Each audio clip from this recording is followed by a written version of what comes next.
কতটা শক্তি তারা অর্জন করেছিল প্রভুপাদের কাছ থেকে। এখন বুক ম্যারাথন চলছে, আমাদের বুক ডিসিশন করতে হবে পুরো আন্ডারে। প্রভুপাদ খুব প্রসন্ন হবেন। কালকে আমরা অনেক বুক ডিসিশন সম্বন্ধে আলোচনা করেছিলাম যে প্রভুপাদ এই গল্প বলি আপনাকে বুক ডিসিশন হিসেবে। দিল্লিতে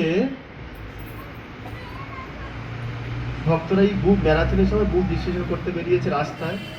যখন গাড়ি স্টপ হয়, মানে যখন লাল সিগনালে সব দাঁড়িয়ে যায় গাড়ি, তো তখন ভক্তরা ওই গাড়ির মধ্যে দেখায় একটা গীতানন্দ গীতানন্দ গীতানন্দ। তো একজন ভদ্রলোক দেখছে যে দুটো দুটো বগলের মধ্যে দুটো কি বলে দারুর বোতল, মদের বোতল, আর অলরেডি অনেক সেই ভক্ত ওনাকে বললে একটা গীতা নেই। যেরকম হয় না যে যেরকম জগাই মাদের ঘটনা ঘটেছিল, তো নিত্যান্ত খুব কৃপা করেছে। তো তখন উনি ওনাকে বলছে, দেখছি যে ওর বইটা যে কোথায় দেবে কোনো জায়গা নেই, ব্যাগ নেই, কোথা দুটো বগল সেখানেও জলের মানে মদের বোতল।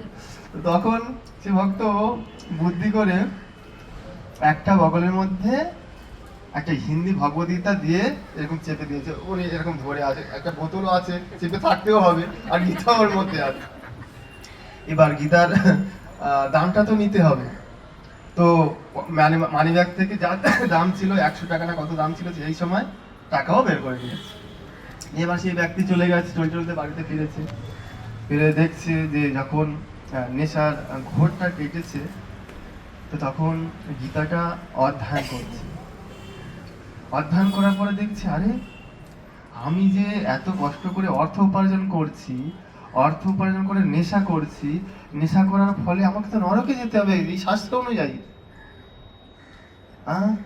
সেটা করা উচিত নয়।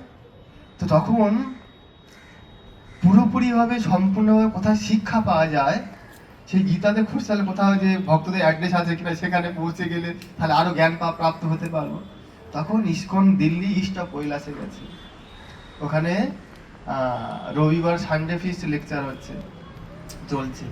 তখন ওখানে ভক্তির সাথে যোগাযোগ করে এখন বৈষ্ণব হয়ে গেছে। একটি গ্রন্থ মানুষের জীবনকে কত সুন্দরভাবে পরিবর্তন করতে সাহায্য